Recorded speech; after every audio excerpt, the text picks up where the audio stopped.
Morning. Hello everyone, কেমন আছো তোমরা সবাই? আশা করি খুব ভালো আছো। আমিও কিন্তু খুব ভালো আছি। তো সকাল থেকেই দেখতে পাচ্ছ আমি কিন্তু স্নান ধান করে, শুধু আমি না, আমরা তিনজনই স্নান করে একদম রেডি হয়ে নিয়েছিলাম। যাব হচ্ছে মা শ্যামসুন্দরীর কাছে। আর এই যে মায়ের জন্য শাড়িটা নিয়েছিলাম, দেখতেই পেলে।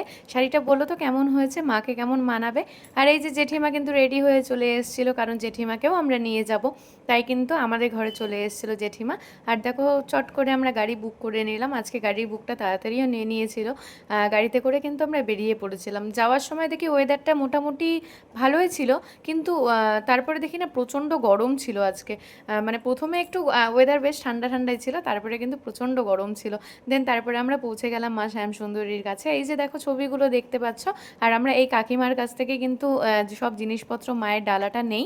আর আমি যাওয়ার আগে একবার কল করে নেই তাদেরকে। আর এই যে ভেতরে গেলাম, ভেতরে গিয়ে দেখি একদম ফাঁকা ছিল আজ মন্দির।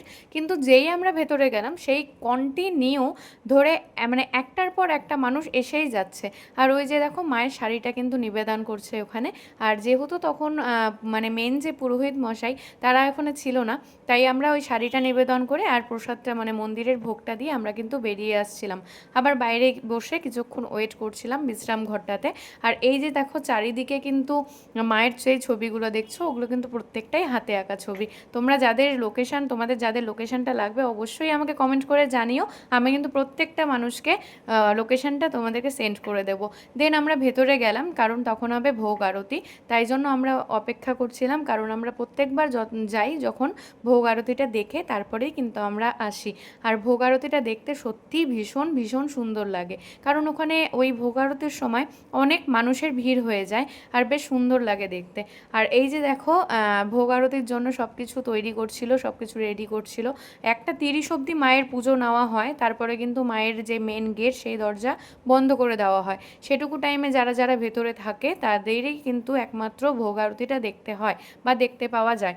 আজকে সব থেকে বেশি খারাপ লেগেছে কি জানো, যে ওই মন্দিরে পুরোহিত মশাই ছাড়া যেই দুজন দাদা থাকে তারা সত্যিই খুব ভালো মানুষ, কিন্তু একটা ভদ্রলোক থাকে, সেই ভদ্রলোকটা মানে যারা যেরকম মানে বেশি দক্ষিণা দিচ্ছে তাদেরকে একটু বেশি প্রায়োরিটি দিচ্ছিল, যার জন্য এটাতে আমাদের খুব খারাপ লেগেছে। যাকে মা তো সবাইকে দেখছে, মা সবারটা অবশ্যই বিবেচনা করবে।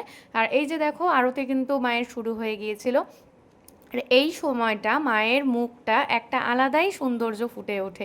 আর মায়ের আরতিটা দেখতে যা সুন্দর লাগে, বিশ্বাস করো আমার একবার ইচ্ছে আছে অমাবস্যার সময় যাওয়ার। অমাবস্যা নাকি খুব কাছেই, তো চেষ্টা করব আমি অবশ্যই যাওয়ার। তোমাদের সাথে যদি যাই আমি ভিডিও অবশ্যই শেয়ার করব। কারণ কি, এই অমাবস্যার দিন মায়ের কিন্তু অন্ধকার ঘরে একমাত্র দৃষ্টি প্রদীপের আলোতে মাকে পুজো দেওয়া হয়, সেখানে কোনো লাইট কিন্তু জ্বলে না। আর আজকে কিন্তু সই একদম ভেতরে ছিল, যেহেতু ছোটদেরকে ভেতরে নিয়ে নেয়, তাই আজকে কিন্তু সই একদম ভেতরে ছিল। এই যে দেখতে পাচ্ছ, সই কিন্তু আজকে একদম কাছ থেকে মাকে দেখেছে। আর সত্যি আমরা না ঢুকতে পারি, কিন্তু আমাদের সই তো ঢুকেছে, এটাতেই আমাদের খুব ভালো লাগছিল। তারপরে মায়ের কিন্তু অঞ্জলি দেওয়া শুরু হয়ে গেছিল। আর মায়ের ভোগ আরতি হয় 2টোর সময়। 1:30টার সময় অবধি পুজো নেওয়া হয়, তারপরে 2টোর সময় ভোগ আরতি হয়। ভোগ আরতির পরে আমাদের সবাইকে ভোগ দিচ্ছিল, দেন আমরা বাড়িতে ফিরে আসি।